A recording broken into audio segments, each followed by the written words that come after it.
In Pursuit of Truth, this is your host, Sir Patrick Mac. Boys and girls, this is the pursuitiest show on the planet, bar none, period.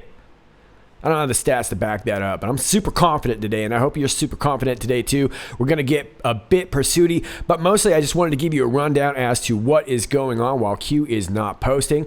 I've been trying to put a couple different projects together and get it all into one little box.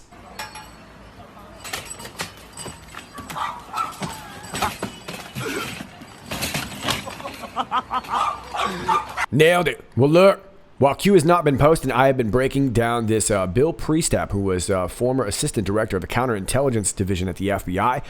His interview has been released just recently by Representative Doug Collins, and this is some really good stuff here. He's a pretty big player, and some of you guys already know I've been breaking down these threads. I'm on part 3 right now. This is the Jim Jordan interview. I posted this on my Twitter, as you can see. And I've also posted actually right here on YouTube, as you can also see now. Of course, it's in text form here, but you can see the different apps here. Now, if you're not getting notifications to my channel, you might not be seeing it, and that was actually the main purpose for this video originally.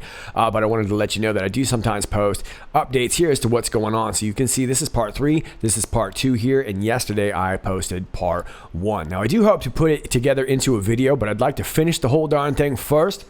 I have no idea if Q will start posting again, and of course, if that's the case, then I will probably have to drop a lot of it and go ahead and get caught up with the Q. But it is possible that if Q gives some more days off or whatever, or is not posting for a while, I will probably start working on some of this, and then if I can even move on past this, we may get to Nellie Orr's testimony. But just letting you know what's up, where it's at. You can find it here on Twitter, and if you don't follow me on Twitter, you can follow me right here on YouTube, where I've got it posted right here. So if I don't get chances to make videos, you'll be able to see it. I also have this posted on my Patreon, and here is the part 3 thread right here. We're not going to break it down today. I just want to make sure that you guys know where it is so that you have options to check it out. But it's posted over here on my Patreon if you don't want to check it out on the either sites there. And you do not have to support my channel. It's appreciated, of course, but you don't have to support my channel to come over here and check out threads and posts over here on my Patreon. That, of course, is also linked down below. So there are 3 options for you to check out the 3 parts of the Priestap interview, and I will be working on part 4 after I let you go right here. Got it? Got it. Let's move on. From the Epoch Times from April 2nd, Chinese woman carrying malware charged with illegally entering Mar-a-Lago.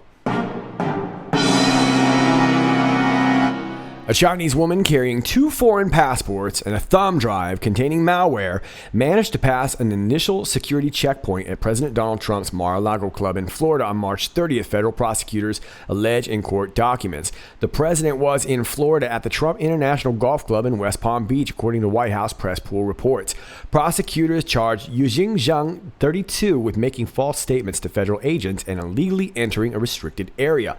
Zhang told Secret Service agent at the checkpoint outside the Palm Beach club that she was a member and wanted to use the pool, court documents said. While she wasn't on the membership list, the agent thought that she may have been the daughter of another member with the last name of Zhang. The agent, court documents said, asked if the member was her father. While she didn't give a definitive answer, the agent admitted her due to a potential language barrier issue. Okay, well, I can tell you this as somebody who's lived in a lot of foreign countries. I have potential language barrier issues all the time. Sometimes you just nod and keep on walking, and that's probably what happened there. Zhang's story changed when she got inside, agents say. After repeated questions by the front desk receptionist, she told the receptionist that she was there to attend the United Nations Chinese American Association event scheduled for that evening. Wait a minute. The UN Chinese American Association event? Maybe they were having it at the pool. However, The event did not exist. Oh, they weren't having it at the pool then, the complaint states. She was then escorted off the property and questioned by another Secret Service agent. The agent said in court documents that Zhang told him that she was there to attend a United Nations friendship event between the United States and China and had come early to familiarize herself with the club and take photos. This again contradicted what she had said at the initial checkpoint about being at the Mar-a-Lago to use the pool. She also showed him an invitation in Chinese that he could not read. Okay, so wait a minute here. Wait a minute. I'll take it back. We had this initial agent, right, that admitted her due to a potential language barrier issue. Couldn't figure out a simple question of whether or not this member was her father. But somehow this Zhang was able to kind of point out that she was there for this United Nations event. Seems like she got better at the English when she got inside. Meanwhile, the agent observed that Zhang was able to speak and read English with ease, the court document said.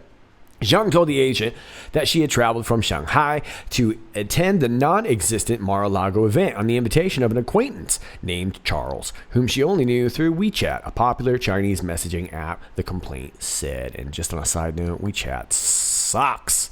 She also denied telling the checkpoint agents that she was a member wanting to swim, the agent said. Zhang carried 4 cell phones, a laptop computer, an external hard drive, and a thumb drive containing computer malware, the complaint states. She did not have a swimsuit. Well, ladies and gentlemen, when you're heading out to get a little sunshine, a little recoup, and a little R&R, you got to have a cool drink. You got to have some snacks. You got to have maybe some suntan oil, right? Maybe some tunes. And 4 cell phones, a laptop computer, and an external hard drive, and a thumb drive containing computer malware always helps. The 32-year-old remains in custody, pending a hearing next week. Zhang faces a maximum of 5-year imprisonment and $250,000 fine for the charge of making false statements to federal agents, and a maximum of 1 year in prison and a $100,000 fine for the charge of illegal entering a restricted area. There is no indication Zhang was ever near the president. There is also no evidence that Zhang has links with Li Yang, a Chinese native and former Florida massage parlor owner. It's always Florida. Yang made headlines recently after it was revealed that she ran a consulting firm promising Chinese business leaders access to Trump via events at Mar-a-Lago. The Epoch Times previously reported that Yang has ties to the Chinese regime. In 2016, she became deputy president of the Florida branch of the Council for the Promotion of the Peaceful Reunification of China, which is real sketchy. A group that operates under the Chinese Communist Party United Front Work Department, a body charged with spreading Beijing's agenda overseas. Fantastic. All right, so this is an interesting story, and not just because you have this young lady going through the gate with no swimsuit but plenty of hardware, just going to chill at the pool, right? We already know something's up with that.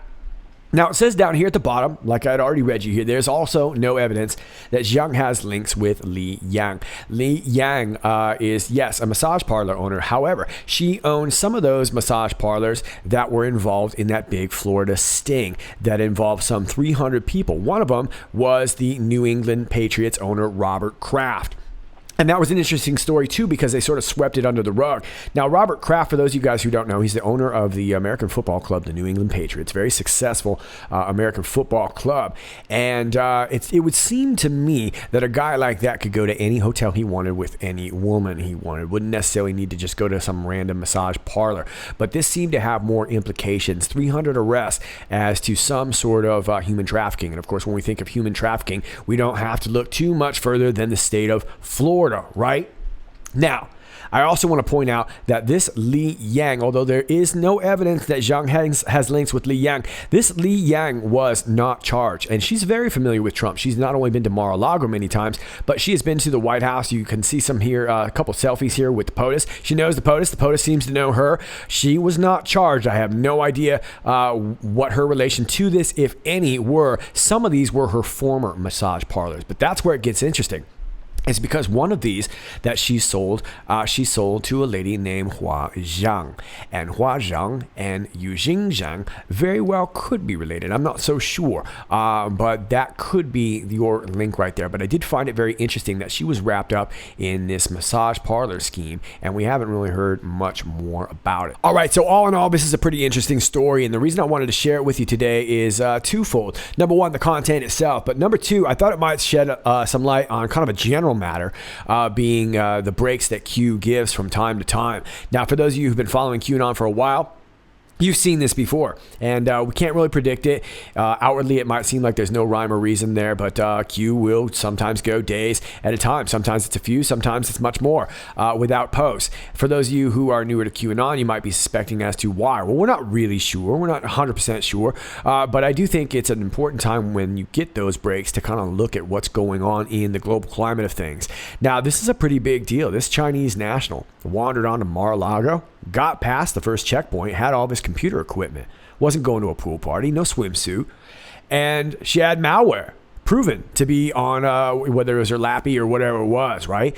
It looks to me, or at least suggests to me, that she was there to probably plant some malware. Now, we don't know that she has a connection to this Li Yang, who is a known Trump supporter.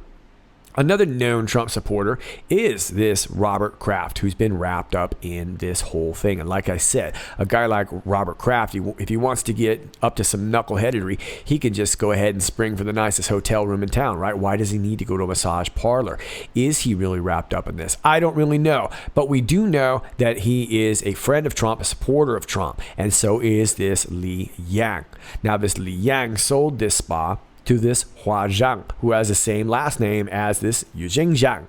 We don't know if they're related or not. However, that would be a great place to try and figure out the connection, and I guess that's why I want to present it.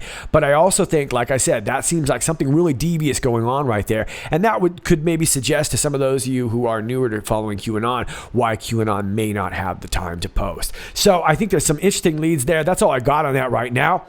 That's all I got for you, and I am going to get back to working on this thread, so please check it out over here on Twitter. You can check it out. I'll post it on YouTube also if you want, and you can check it out on my Patreon too. You can check it out on all those links, and all those links are down below. And speaking of my links down below, if you like this video, please click like, share, and subscribe. Thanks to all of you who do that already. I greatly appreciate you guys, and if you're new to my channel, please understand that sometimes you're going to get unclicked and unnotified and unsubscribed, and that's why I always want to try and keep in contact with you so that you have an alternative, and my alternative links are all down below. My Gab, which unfortunately I have not been able to log on, I am in contact with them and they're trying to help me out, so we'll see what happens. I am posting on BitChute. That link is down below too. And of course, I'm here at Twitter at IPOT1776, where I tend to spend a good portion of my time because a lot goes down here on Twitter at IPOT1776. And also my P.O. box is down below. My email is down below. If you want to email me some info, please don't DM me on Twitter. Please email me. And if you'd like to support my channel, my Patreon link is down below. Once again, all those links are down below. All right, this is Sir Patrick Mac, and until we meet again, I bid you adieu.